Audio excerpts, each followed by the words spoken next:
just before we start the show, I want to take an opportunity to invite you to join me for the Podfluence Weekly newsletter, which is available both on LinkedIn and through the official newsletter channel.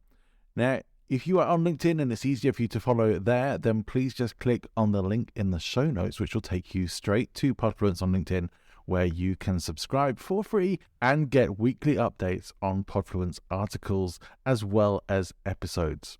If you would like to subscribe to the full newsletter where you'll get additional materials and, as my little incentive to you, my pre-podcast guest checklist for you to use when you're appearing on podcast shows so that you can be fully prepared every single time, then please click the link to the official newsletter in the show notes. Hope to see you there. Let's get on with the show. Welcome to the Loki Podcast with John Ball from Present Influence. This week I am very happy to have a great guest with me in the form of Jason Reid. Jason is not just an entertaining professional speaker, he also teaches entrepreneurs and experts and sales teams how to create presentations and tell stories with intention and impact, helping them turn their audience into clients. One of the things that I found particularly interesting is Jason has a very good background in TV production and editing, and definitely want to hear more about that. But let me first of all properly welcome to the show, Jason Reid. Hi, Jason. Hey, John, how are you? I am fantastic, and it's great to be speaking with you today. So thank you for taking some time out of your schedule to come and chat with us. I'm expecting this is going to be a lot of fun for both us and the listeners. Well, that's the plan, Jason. So let's hope that it goes that way. Excellent. So to get things started, Jason, tell us a little bit about your background and what it is you're doing right now. Yeah, so I've actually been a professional storyteller pretty much all of my adult life. I started writing for magazines when I was about 16 years old. When I was in my 20s, I was in the middle of a journalism career that wasn't really taking off. So I started to experiment and do some screenwriting too. So I went back and forth to Hollywood for a while. Unfortunately, I neither became rich nor famous down there, but it was a great experience and I got to learn from some amazing people. And then I came back. I had a career in television journalism as a writer and producer and eventually at the executive level. But the one thing that I always loved doing was helping people tell really impactful stories. So when I became an entrepreneur, at first I was a business coach and I used speaking as a way to get clients. And it was kind of funny because that was probably what I was best at. So suddenly I had all of these clients and I'm figuring out, okay, what do I do with them now? And I recognized that they needed clients as well. So I started teaching them how to speak. I started doing workshops and that sort of thing. And then I realized that obviously that was what I was really good at. And I've been doing that now for about 7 years. As well, the other thing that I've been doing more and more of is working with professional speakers, keynote speakers on their stories, as well as, again, working with organizations and sales teams and stuff, figuring out, okay, if you have a message that you want to get sent out to the public, how do we package that in a story that will entertain, be interesting, and have that powerful message? In my own life and work as a public speaker, both professionally and for fun as well, in my Toastmasters club, certainly, storytelling is undoubtedly a critical part of engagement and really, I think, possibly one of the most important parts. And I like to talk a lot about influence and persuasion, and particularly in relation to presentation skills. And I do think that storytelling is really one of the things that we must really crack and master and get better at as we progress through this to become more compelling speakers, to be more engaging with an audience, and to really pull people in and have that influence, have people in your sway. Nothing does it quite like storytelling. Exactly. I hear obviously a lot of speakers because speaking as a hobby as well as my profession, I go to a lot of conferences, and there's nothing worse than feeling like you're being lectured at, right? Where stories are really nice because, you know, they're sort of a form of soft power, of soft influence, in that it works on both your conscious and your subconscious. And, you know, you can get people to your way of thinking by allowing them to figure it out themselves through the story. What you're really doing is sort of kind of guiding them through the story, and hopefully they'll come to the same conclusion you do at the end, but they'll feel it's their idea, that they've sold themselves rather than you selling them. And this is something that goes back, thousands and thousands of years to almost really sort of the kind of the beginning of our species as human beings. Is, stories were a way, even before our species could talk, that we could convey pieces of complex information in a very simple form that was easy to understand. And I think that's why stories still hold sway. They're the most basic form of communication. If you tell a story simply and effectively, it's probably the easiest way that people can understand something. And as I've mentioned, it's also a great tool for influence as well. Yeah, I mean, if you think about it logically and in a historical context, we have only really had printed books for a very short period of our history. And so before that, most education and history was transmitted orally in stories. Mm-hmm. And so they have a very rich tradition of storytelling. And I think I've seen it as being one of the things I was maybe a bit concerned that was disappearing, or maybe becoming a bit too bland as our imaginations get replaced by having it all given to us on most media platforms now. But I see it really rising back up again, and that people really still want to hear the stories. They still want to hear unique stories, personal experiences, things that they relate to, not just Hollywood stories and the things that we generally get fed on TV. Yeah, I really get a sense that people are looking, whether it's consciously or not, to re-explore their own humanity. And part of the challenge with technology, particularly technology and entertainment, is, if you go to a movie now, so much of it is CGI and blue screen or green screen. And I think people actually are craving the human element of stories. And I think that's why personal stories have become so popular, is in some ways we're not getting enough of them. And it's particularly interesting because I'm in Toronto, Canada, and we have a huge amateur speaking and storytelling explosion here. We have several different storytelling and speaking events every month put on by different people. There's some that get literally 300 people. Well, did before COVID-19, would get almost 300 people packed into a club every single month to hear people tell stories. And that's just one of maybe 6 or 7 events in that month within the city. So I'm not sure what's happening in other cities, but I know here storytelling, that sort of very personal form of storytelling, is exploding. People love it. They feel like they're part of a community. They feel like they're being enriched. That's really interesting to hear, and I'm going to have to check out whether there is anything like that going on in Valencia, because the only place I come into contact with that at the moment would be through the Toastmasters organization, perhaps, and maybe just through general networking where people are naturally sharing their stories anyway. But in a intentional way, that would be, if it doesn't exist, I might have to have a think about starting something up here as well, because that honestly sounds amazing, and I do think that storytelling isn't just a talent, it is something we can all learn and get better at.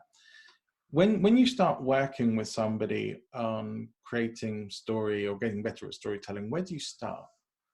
Well, I usually start figuring out, I'm a big believer in keeping the end in mind. So what I want to know from my client is who their audience is, number one, which is really important. I mean, we all know as storytellers, we have to craft a story that our audiences are going to relate to. And the other thing is, what is it that the storyteller wants out of telling the story, and what's the message that the audience needs to hear? And these are kind of two different things.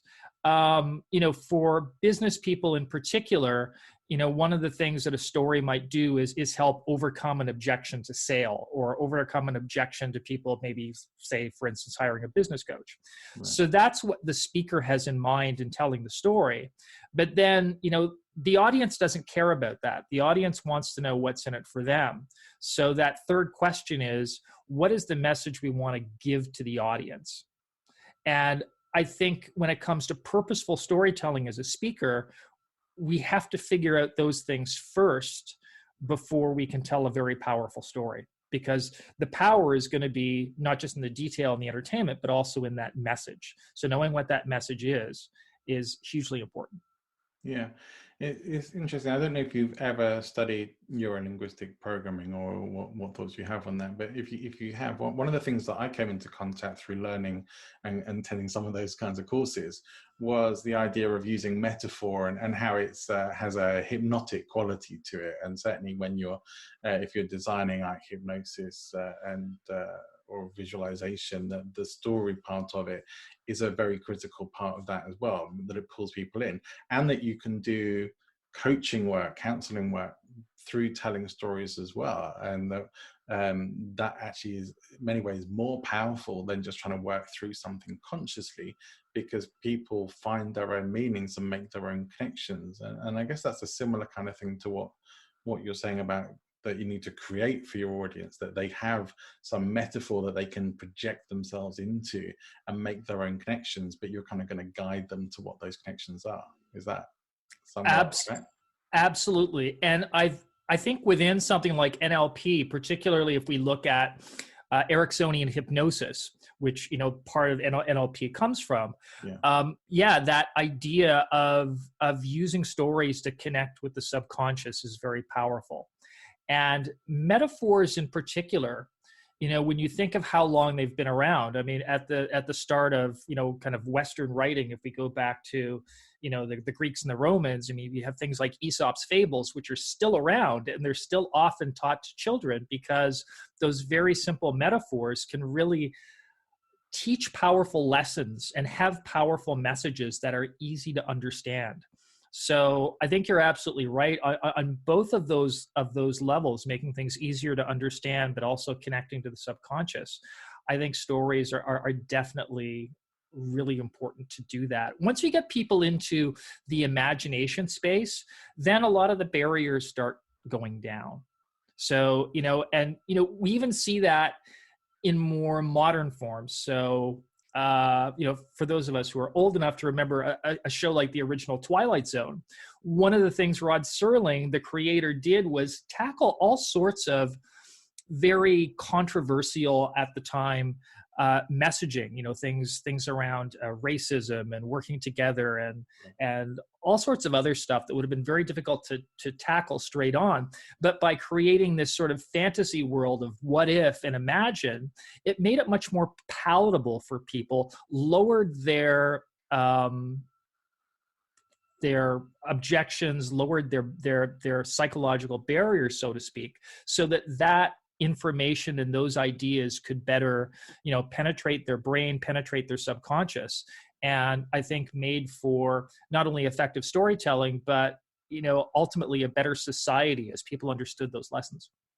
Yeah, undoubtedly, we all have story experiences because the world is full of stories, and we grow up with them. I can even now remember as a kid, I always wanted my parents to read stories.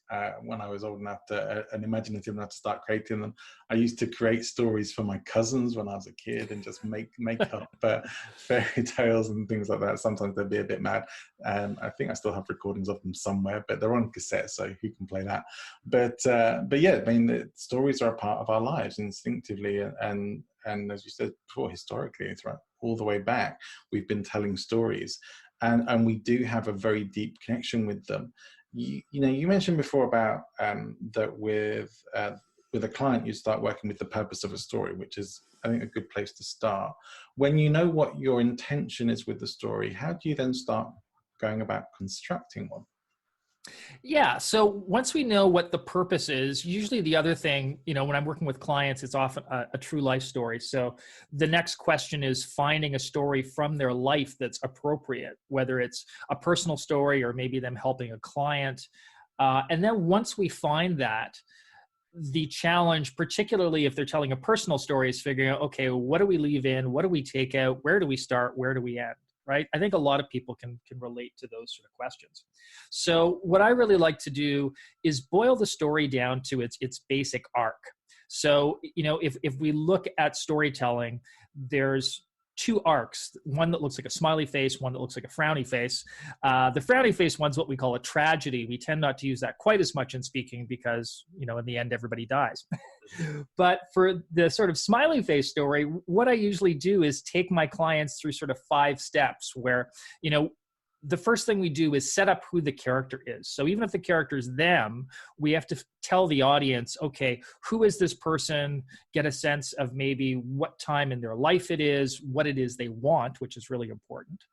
Then, what we always have to have is some sort of a problem because stories involve drama. So we go from setting up the person and what they want to a problem. The problem tends to end up getting worse. At some point at the bottom of the arc, there's this turning point where things are like really bad and the character decides to do something different. They either get help or they reframe their problem or they approach things a certain way with a different strategy. And whatever that thing is that they start doing, we'll call insight, right? So there's some sort of growth there where they realize, okay, we have to do something different. And then picture that insight drawing that character back up the arc back to the top of the smiley face again to where they actually get what they want.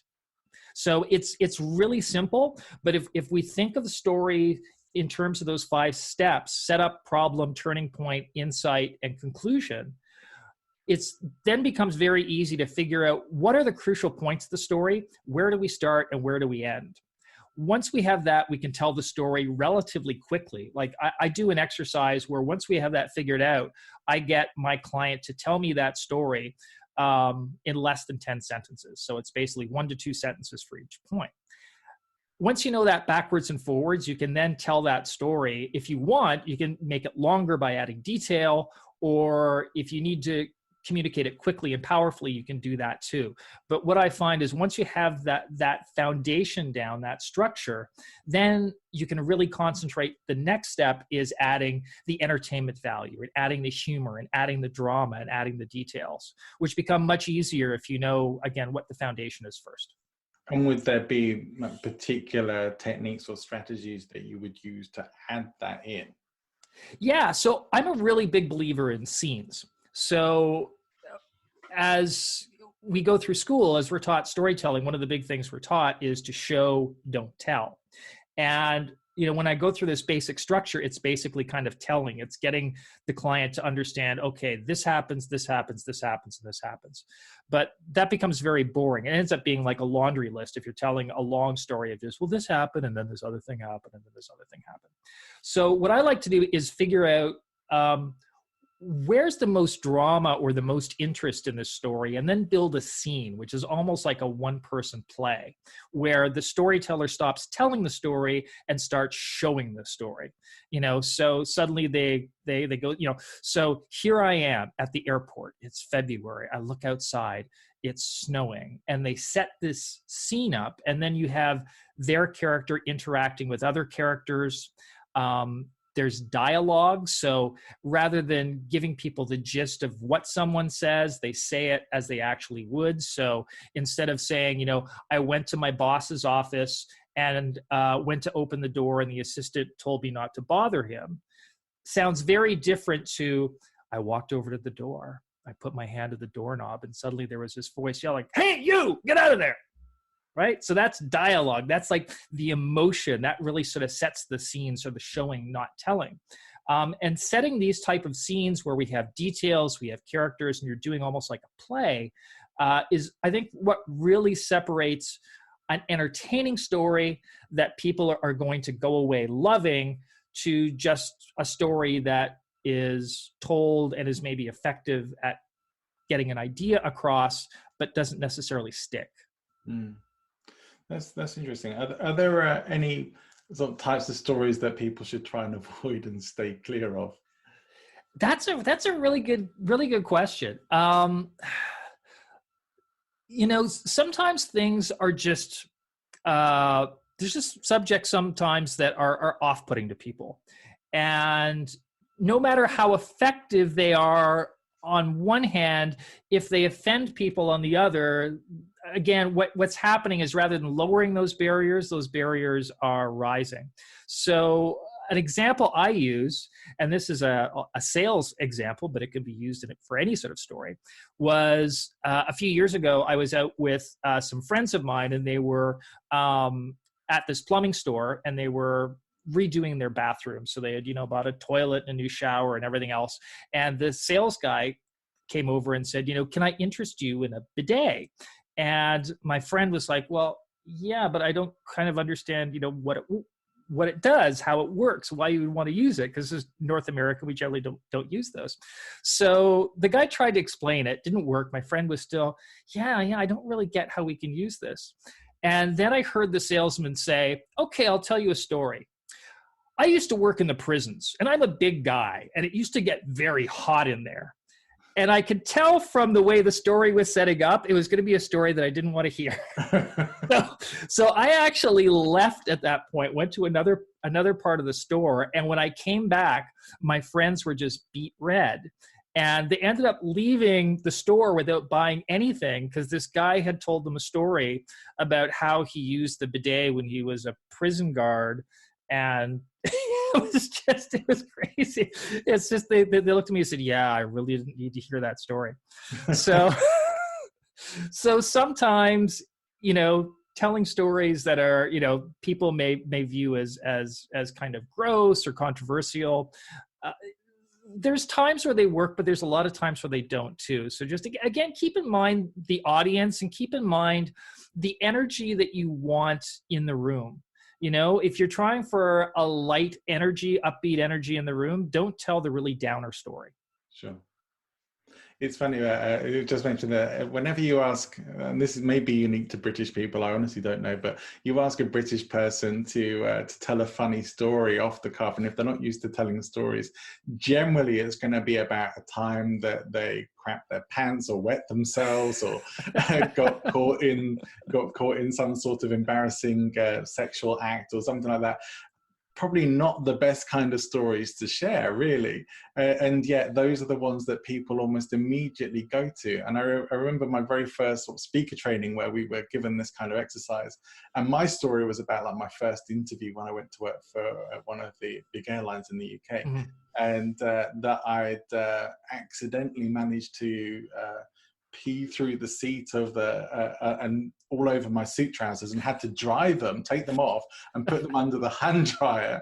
As I'm standing in a train station, people coming and going, and I'm standing there in a jacket holding my trousers, trying to, this is, well, yeah, kind of a funny situation, but actually when it comes to sort of hearing that told as a story, it's like, oh, it's a bit I'm not sure about that, and I totally get that. And yet that is such a natural tendency to go for, especially for maybe English, certainly British people, it's a very natural tendency to go towards those kind of stories. And I do think it's probably a good idea to not necessarily go towards that unless it really is appropriate.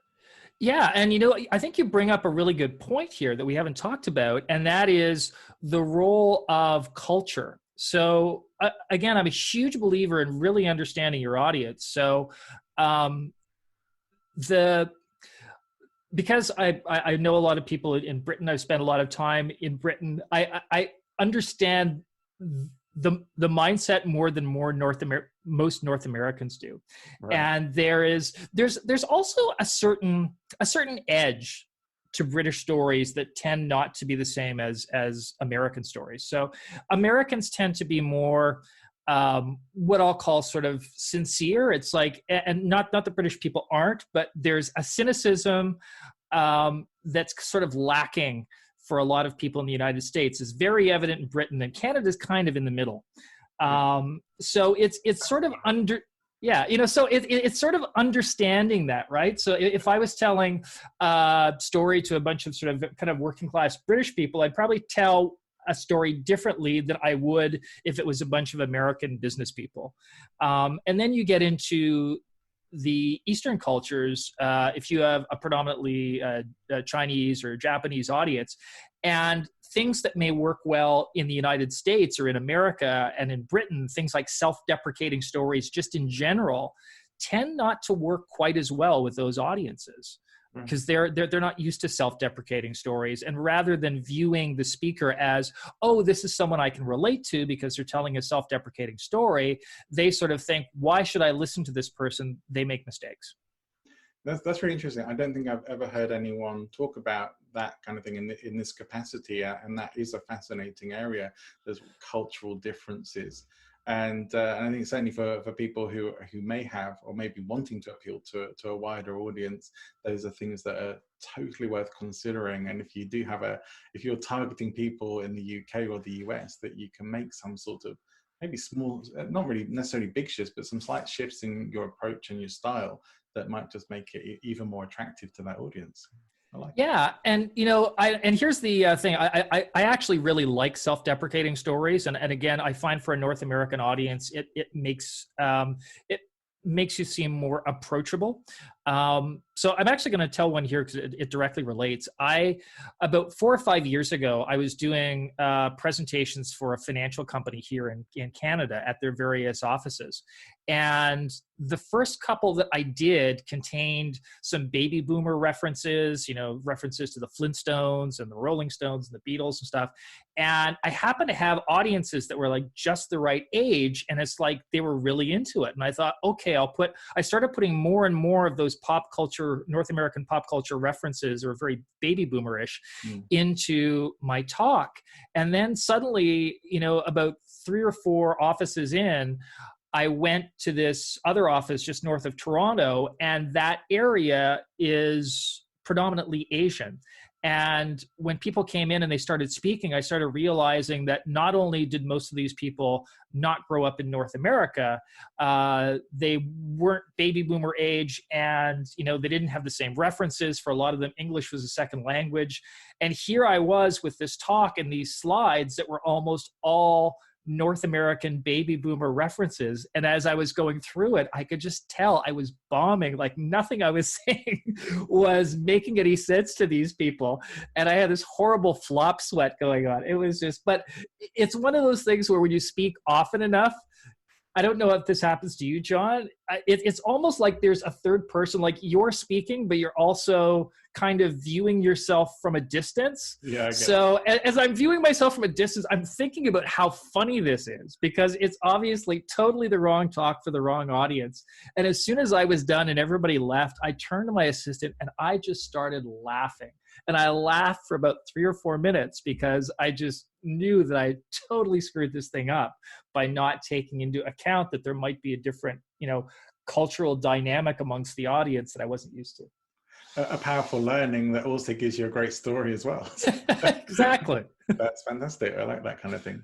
Great. Now, in terms of what we talked a bit about, what perhaps doesn't work or should be avoided, what does work? What kind of things should be aimed for in terms of the type of story or style of story that work well, particularly in sales environments? Yeah, well, I'm glad you mentioned sales in particular, because I'm of the view, for most speakers, all of us sell. And even if we're not selling a product or a service, we're selling an idea. So, our talks obviously should have a point of view. So that's one of the things that we're selling. And one of the biggest challenges when selling anything, even an idea, is there are obviously certain objections that people are going to have, and they're often very predictable objections. So I find one of the best uses of stories is to figure out, okay, if I'm trying to sway people to this particular opinion, what's going to be their biggest objection? And then figuring out a story that actually addresses that objection. So let me give you an example of this. So if I'm in front of an audience and I'm looking to get clients, and it's all entrepreneurs, one of the things that I found, one of the objections that I had to deal with was the fact that not all entrepreneurs like the idea of going out to speak. They're kind of afraid of stepping into the spotlight. So I realized to get these people who were ideally potential clients to be interested in me, I had to get them interested in going out there and speaking. So I started telling the story about when I was a comedy writer. I was 20 years old. I started doing jokes for this Canadian show that was sort of a Canadian version of the Tonight Show. So I helped write the monologue and I wrote these jokes, and I love this job. and I would spend, we used to shoot live. So I would actually sit in the audience waiting for my jokes to come up, and then like hearing 300 people laugh at one of my jokes was incredible. And then I'd go home and I'd have it on VHS and I'd play it over and over and over again. So I love this job. Great. Unfortunately, it was a terrible show. And after the first season, they fired everybody behind the scenes. So I had to get my job back. And they hired a new boss. And that boss was a guy by the name of Mark Breslin, who's hugely well known in Canada. He was a former comedian, and he created this chain of comedy clubs. And he basically booked every comedian in Canada all over the country. So he's a very challenging guy to for me to get him to sort of bring me on, because he had access to all these comedians. So anyways, I ended up sending him a whole bunch of jokes, and he phoned me up about 2 weeks later and said, hey, you know what? I really love your stuff. And I'm thinking, wow, this is great. I'm going to be in, I'm going to have my job back.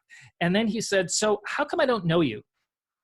And I realized what he was talking about, because I wasn't a comedian. He knew all the comedians in Canada. I wasn't a comedian. I didn't want to get on stage.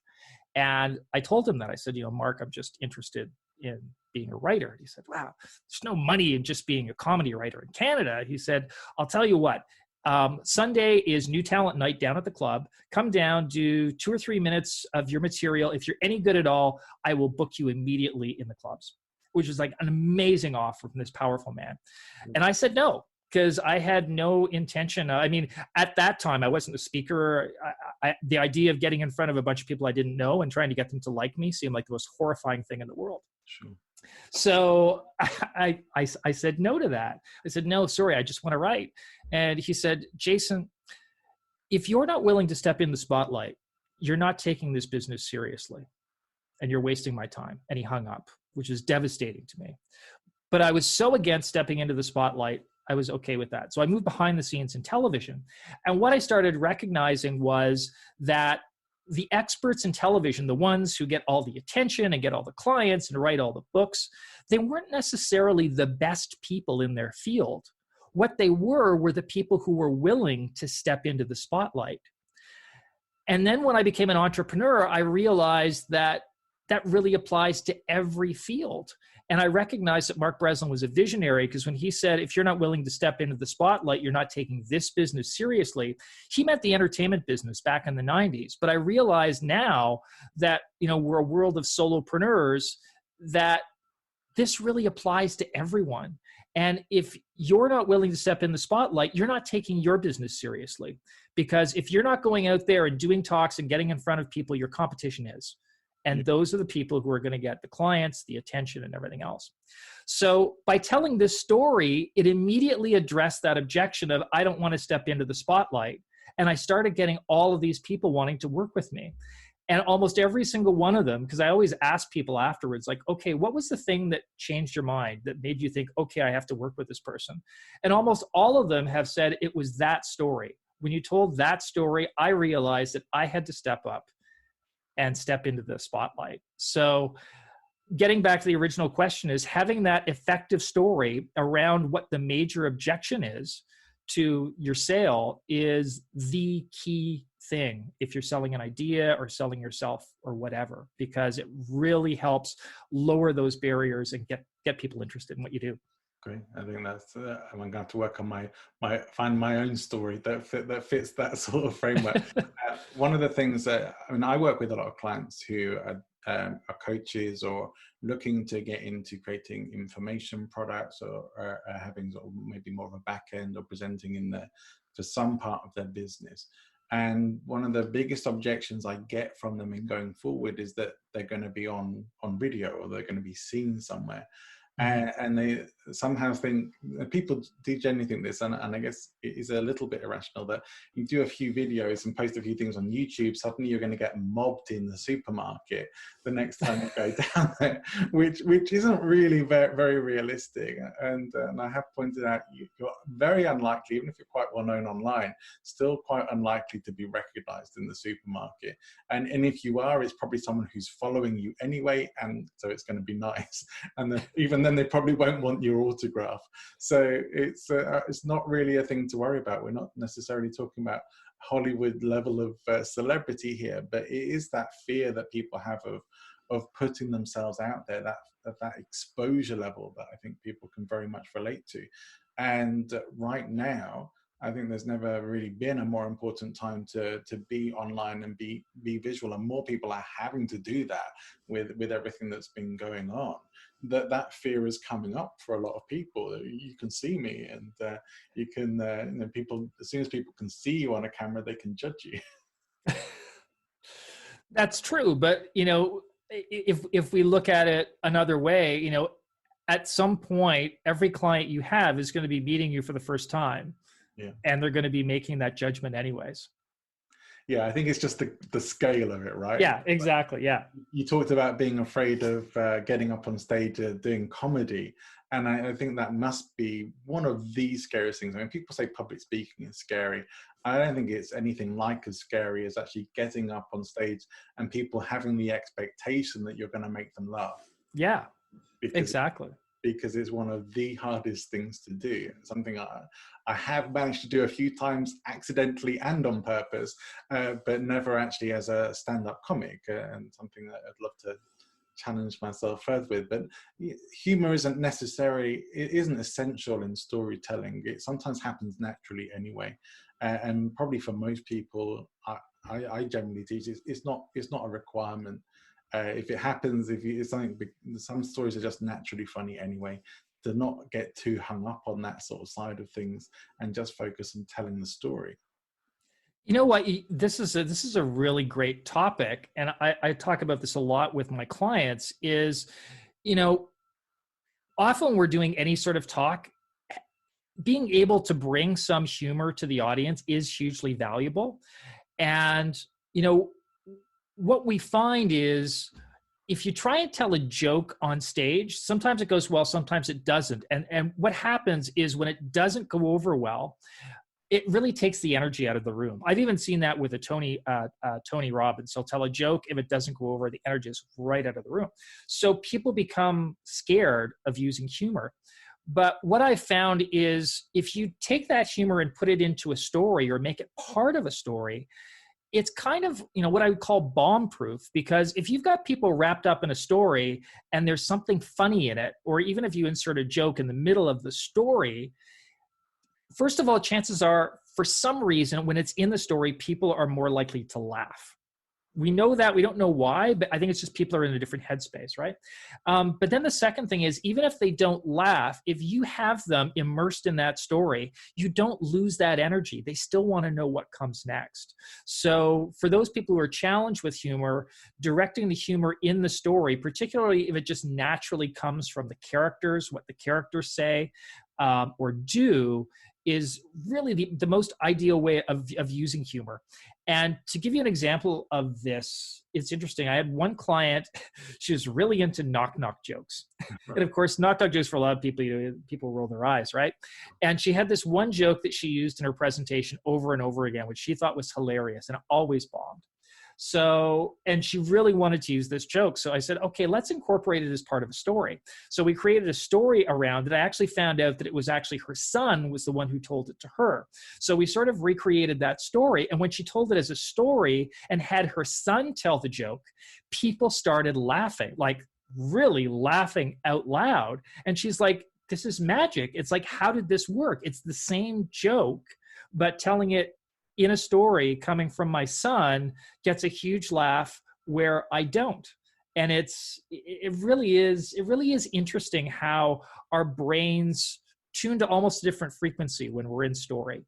And it opens it up to do that. I think people are actually worried sometimes if you're on the stage, and I have this problem. I have a very dry sense of humor. So I can say like really outrageous things with a totally straight face. And I realized as a speaker, that's a bad thing, because people don't want to feel like they're laughing at you. So if they're not 100% sure it's funny, they won't laugh. But if you tell it within a story, it's like they don't feel like they're laughing at you. If they laugh at the wrong time, they don't feel quite as embarrassed by it, if that makes sense. Yeah, I mean, that was something I discovered in the world of hospitality, that you can almost get away with just about anything if you say it with a straight face or just a nice smile. You can say some quite outrageous stuff, and people are like, okay, yeah. But then they go away and think about it. I'm not sure. That's it's kind of an interesting, but yeah, it definitely works from a stage as well, and I get that.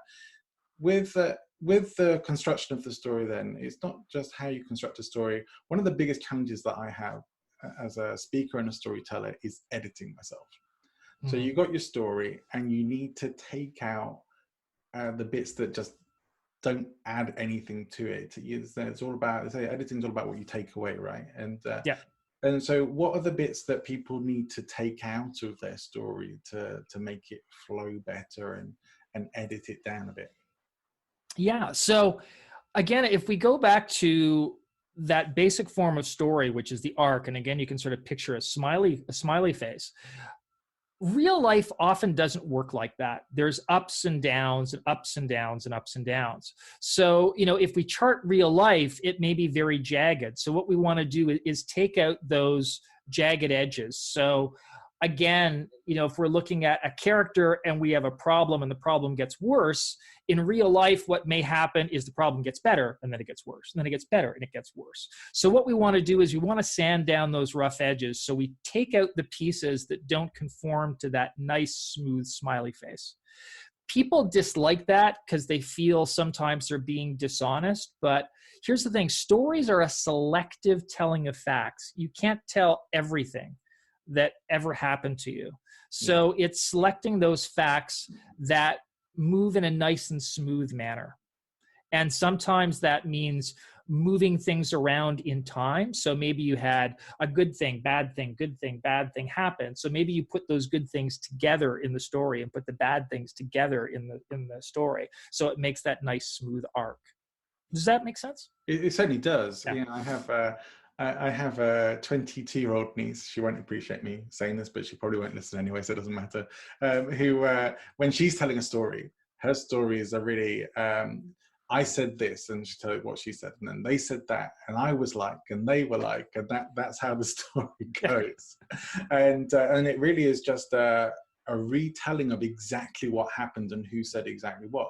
And so to make that a bit more interesting, but someone like my niece would need to work on a bit of turning that into a story. So it isn't necessarily just the temporal flow of it, it's the heart of it, and what the outcome was of it, and the learning from it, and the transformation, right? So it doesn't just get to be, you're not just telling the history exactly as it happened, like you were watching it played back. You're getting a version of it that condenses it all into a short time period to make it make sense and make it engaging as well. One of the things that I was learning recently about and realization was about how TV and films particularly will condense a time period. You look at how the time scale of when a film generally happens is a short period of time, but if it was weeks or years, it would be boring very quickly, which makes a lot of sense, and that on a much smaller scale with our stories as well, right?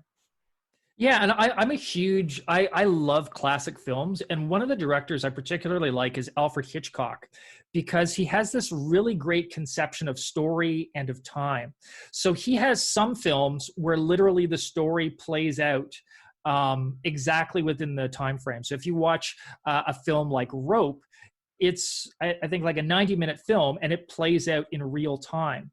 And he shows how to do that. But then he has a lot of other films, like for instance, North by Northwest, where certain things get condensed so quickly, and so much information is sort of left out. There's some of Hitchcock's films that people will say, well, it's not really believable because I don't know why this happened or why that happened. And then when they talk to Hitchcock about it, it's like, yeah, I could have put that in, but that's boring, so I took those things out.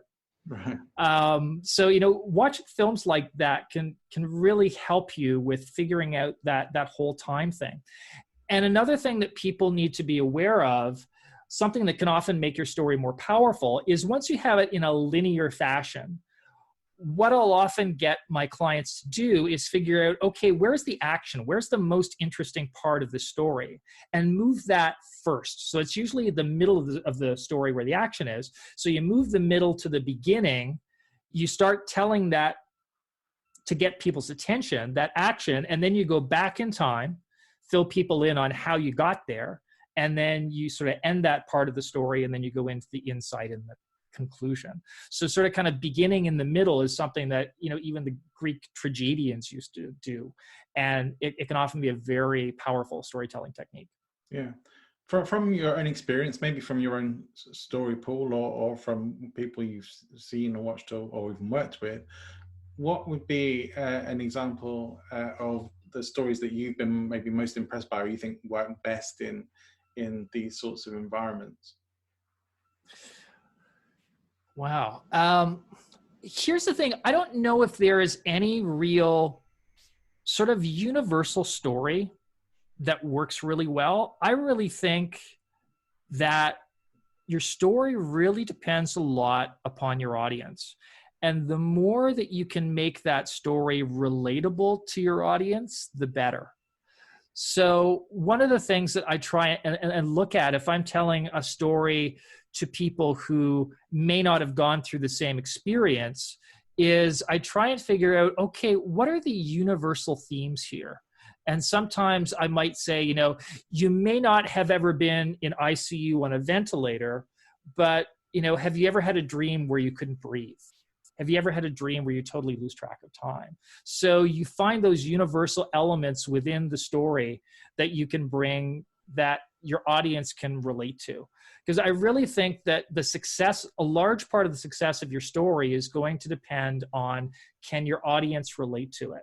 And where I've seen the biggest failures at conferences in particular are when celebrities get up and they talk about stuff that happened to them, but they don't relate it to anything else that could happen in other people's lives. It's like, wonderful. I'm really glad that you went to this drugstore and, a director found you and you suddenly became famous. But what do I learn from that? What do I take away from that?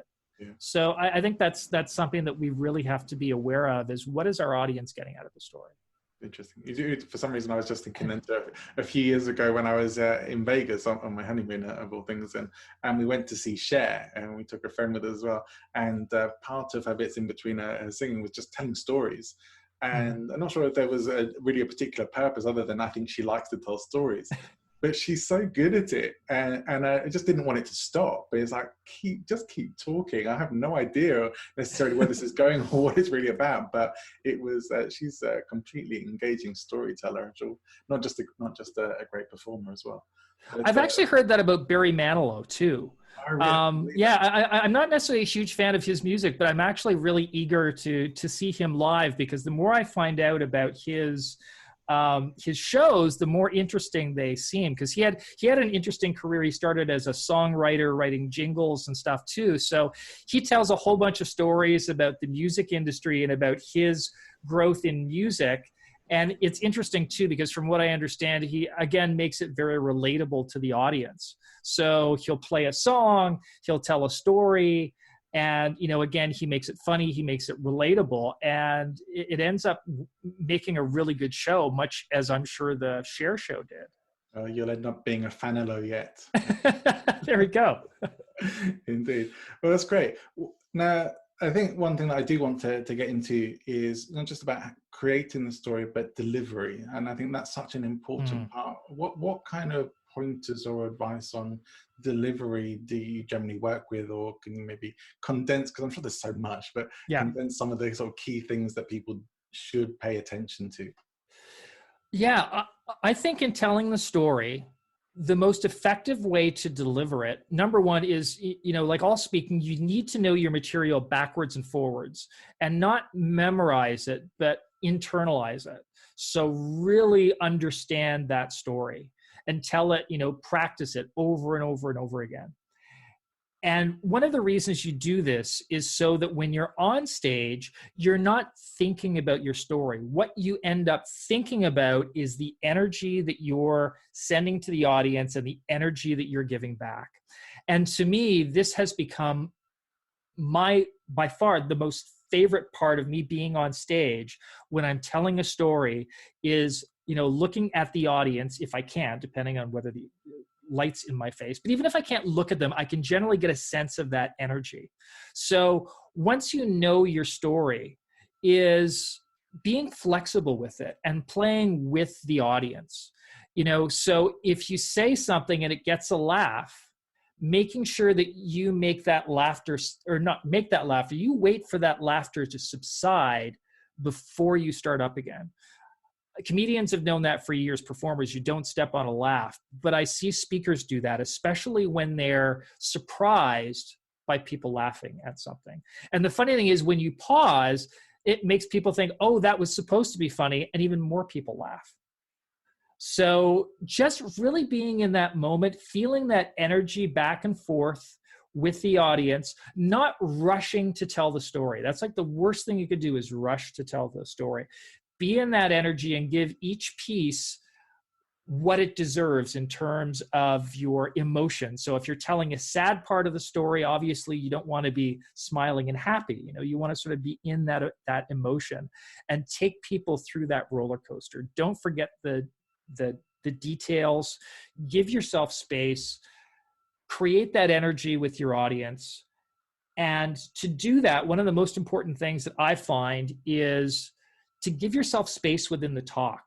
So if I have to speak for 45 minutes, I make my talk about 35 minutes or 40 minutes. I always underwrite to the talk, because that allows me that time to breathe with the audience, to use that energy. Sometimes I'll also go into a digression as well. So for comedic digressions, this is something that comedians do well. And you can also do it in your story too. So I'll give you an example of one that I sometimes use. I have to be careful because it's somewhat sexual, but this is where you sort of gauge your audience, right? So I talk about this time when I was in the airport, and I'm going to the speaking gig, and I have really bad arthritis in my hip. So I end up taking this painkiller before I get on the plane. And I talk about the moment where I can feel that painkiller hit. And I say something like, and it just feels like I've got this wave after wave again and again. It's just like I just have had 12 orgasms, I think. And if the audience laughs and I've got the right energy, then I do a bit of a digression. I say, I think because I'm a guy. So how would I know what 12 orgasms in a row feels like? Bigger laughter, hopefully. And then again, little digression, again, not even in my best years. So having space for those little pieces that you can sort of delve into, especially if they're little humor pieces, where you can, again, get that sense of the audience. And if it goes well, okay, I've got like another little remark I can add. Oh, that gets even more laughs. Well, here's another little remark. So yeah, giving yourself that space, I think, is really important. I think this is great. And I honestly, I feel like I could talk to you all day, and I want to make sure I stay respectful to your time. And I do definitely want to get to hear maybe one of your favorite stories. But before we get to that, is it okay if I ask you, we talked a bit about people having to be online now, especially with everything that's going on. Are there any differences or things people maybe should be aware of in presenting, telling their story, and selling the story online in a virtual meeting as opposed to from a platform or in person?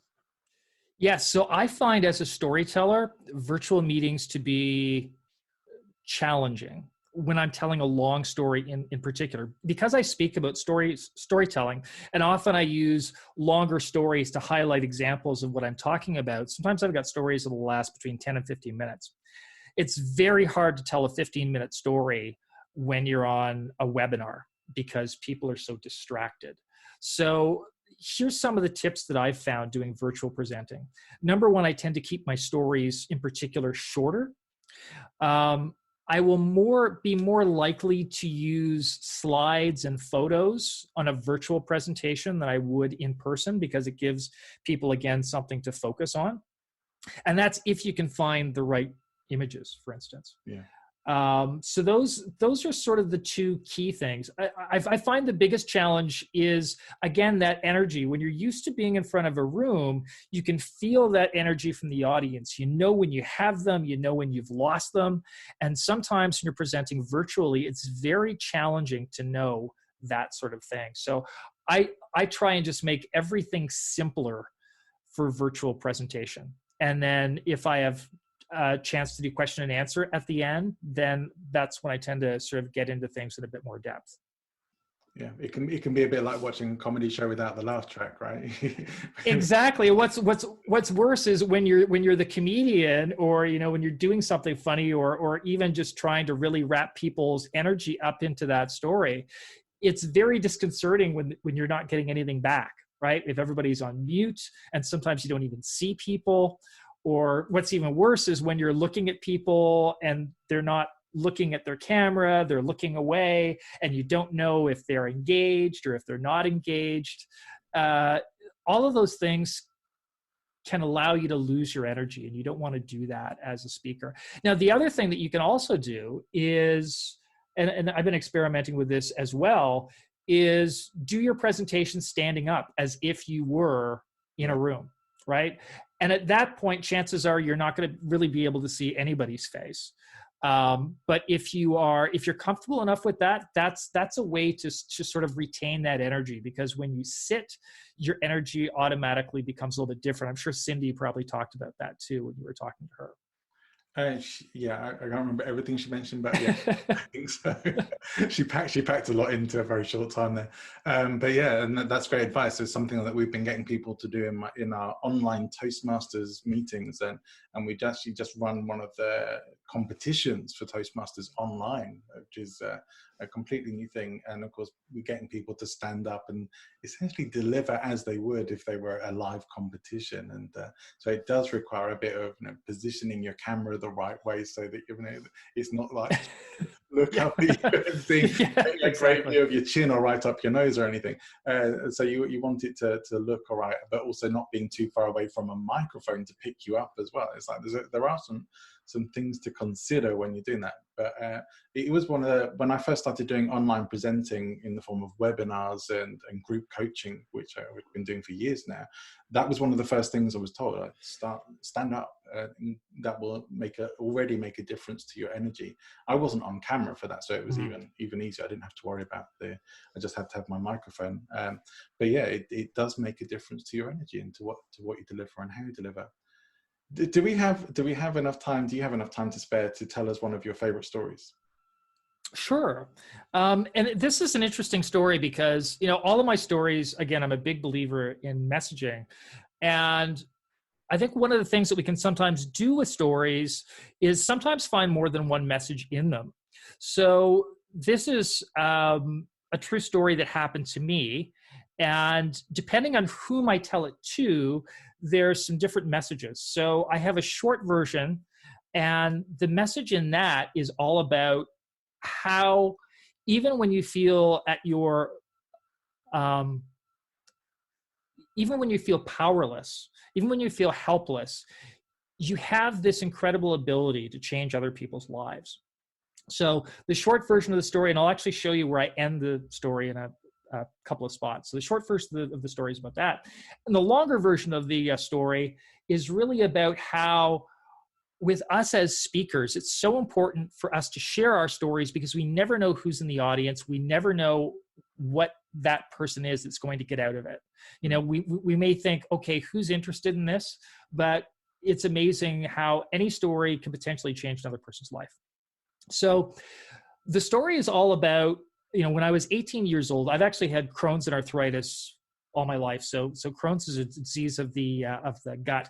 And when I was 18 years old, I actually had a perforated intestine. I didn't even realize it, but I was spending Christmas in the hospital. So while everybody was out, having their turkey dinner with cranberries, I was sitting alone in the hospital. I didn't know what was wrong with me. I was scared. I was by myself. And suddenly I was sort of overcome with this intense pain, and my fever started shooting up, and everything started to slowly black out. I remember the sound of doctors and nurses rushing in and yelling, "Can you hear me? Can you hear me?" and not being able to say anything. And then suddenly it was blackness. And I wake up out of the blackness. And my sister is next to me, and she sees me open my eyes, and she tells me I've just had this operation and that everything's going to be fine. And I go to speak to her, and I realize I can't speak. And I also realize I can't move. And suddenly I'm aware of all these machines going ping and beep and because I'm in intensive care and I've got all these things attached to me. including a ventilator, which, as most people know now, is basically this hard plastic tube that goes down your throat that helps you breathe. But because of this, I literally can't move. All I can do is stare at the ceiling. And I remember burned into my retinas is this fluorescent light fixture that's flickering. And that's all I could see. And I find out that I'm going to be in this room for like several days, and I can't speak, I can't move, I can't turn my head. I don't know what time it is because I can't see a clock and the lights are on all the time. So I start worrying I'm literally going to go crazy lying here recuperating. So I figured, okay, I need some sort of a goal. And I recognized that I could tell my family was really worried about me. And what I didn't realize was things were still pretty dicey. They weren't quite sure I was going to pull through or not. So I had my family was incredibly worried. And I thought, okay, I've got to help them somehow. How do I do it? And I realized that the one part of my body that I could move was my wrist. So I could give a thumbs up or a thumbs down. And I thought, okay, that's all I have. But that's how I'm going to communicate. And it was incredible in just being able to do this one simple thing, how I was able to communicate with my parents. So I could hear them walking in, I'd give them a big thumbs up, and I could hear this sigh of all of this pressure and worry coming out of them. And I remember my dad turning to my mom and saying, look who's happy to see us. And they started talking to me. And it's kind of funny when all you can do is do the thumbs up or thumbs down. If you have good timing, you can really make people laugh. So I started making my parents laugh, and I thought, okay, this is great. And when the doctors and nurses would come in and have conversations, I'd do the thumbs up and thumbs down too, and they'd start to laugh. So here I am in intensive care with all these little rooms, and you could hear people sobbing and there's people dying. But in this one little room, everyone's laughing, and it's because of me. And I'm thinking, wow, this is amazing. I am so helpless right now, but I can still do this. I can still change people's lives. So later on, when I got out of the hospital, I started speaking to people who had various types of chronic illness who were very sick. I started using this message that no matter how helpless you are, you can change people's lives, and you should always be looking at what you can do for other people. And inevitably, people would say, well, how can I do that? I don't have a job. I don't have this. I don't have that. So I would tell the story about my thumb, and people would instantly get it. Now, that's where I tend to end the story for that audience. But for my storytelling audience, I do a little addendum to the story. And I mentioned that, being on the road, telling the story over and over. At one point, I go to this hospital fundraiser, which is not too far from my house. And I tell a version of this story. And this older woman comes up to me afterwards, and she's practically crying. And I said, can I help you, ma'am? And she takes me and she grabs me by the shoulders and she goes, oh my God, it is you. I said, excuse me? She said, you wouldn't remember me, but I was the nurse in the operating room the night that they brought you in. Wow. And to be honest, I didn't believe her, but she knew all the details. She knew my surgeon's name and everything else. It was like, oh my God, this must be the woman. I said, how did you, this is something that happened 25 years previously. I said, how did you remember that? She goes, well, because it was Christmas Day and I thought I'd have to watch a young man die. But she goes, obviously you didn't die. And she said, I had no idea who you are when I came here. I just came to the fundraiser, not knowing there was going to be a speaker or who you were. But she said, I have to tell you, you have totally changed my life. She says, not only do I realize that when I was a nurse, I had such a huge impact on people's lives, but I also realize that now that I'm retired, I can still have an impact on people's lives. She said, you had no idea how lost I was since I've been retired. I've had no purpose. I felt terrible. I lost my faith in God. I felt suicidal, but now I don't. And I want to thank you for that. And I was like, wow. What a humbling experience. I had no idea, obviously, when I was presenting who this person was or what sort of an effect that I had on them. Yeah. And that's something we always have to keep in mind as speakers is our stories reach people. And there may be even just one person in the audience who needs to hear your story at exactly that right time and can make a huge difference. It's an incredible story, amazing. Thank you for sharing it with us as well. Absolutely transfixed. It was really in the story as well, which is absolutely what it's about too. Thank you so much. And Jason, it's been a real pleasure talking to you, and I want to sort of draw things to a close, because otherwise I'll just carry on all day. But you very kindly offered a few things to listeners, to people who are listening to the podcast. Can you share with us what they are? Yes, so I have a really great giveaway, and it's all about storytelling. So if you go to jasonreid.org, you'll find a little landing page there and a sign up where you can get my signature storytelling tool, which is a PDF showing you the steps to tell a story. I also have a couple of audios in there too about going into more depth about how to create great stories. It's absolutely free. Just go to jasonreid.org, put in your details, and that will be sent to your email box. And the other thing that I have as part of that, or as separate, is that you can also sign up for a free 20-minute session with me, and we can talk about your stories or your talk, and it's no obligation at all. And you can find that by going to my website, powerstorymaster.com. At the very top, it says click for your free session, and that will take you to where you can book it. And I would love to hear from you, no matter where you are in the world, what your stories are. I would love to help you out. That's fantastic, and definitely a generous offer, one that you might be finding me booking in for a free 20-minute call, as if I haven't had enough of your time already. Honestly, I feel like I've been quite greedy today, because we said we would aim for 45 minutes to an hour, and I think we're already over that. So oh, wow. You're welcome. It's been an incredible conversation, and I've thoroughly enjoyed it, and I hope you have too. To wrap things up then, is there one thing that you would like people to take away from what they may have heard today, or to do based on what they've heard today? If you speak, you need to tell stories, and your stories need to relate directly to your audience. So if you keep those things in mind, I think those are sort of the top level things that you have to remember. Stories are way too powerful to ignore. They're a great way to entertain an audience, but also influence an audience and take complex ideas and make them simple. Fantastic. For those of you listening, you will find links to Jason's download and to his website. All the links will be in the description below, so you can go and check that out. Please do, and take advantage of these very generous gifts. And remains for me to say thank you, Jason Reid, for giving us your time today. I've thoroughly enjoyed this conversation. It's been, honestly, I could go on for at least another hour or so, but hopefully we can connect again sometime in the future. But Jason, thank you so much.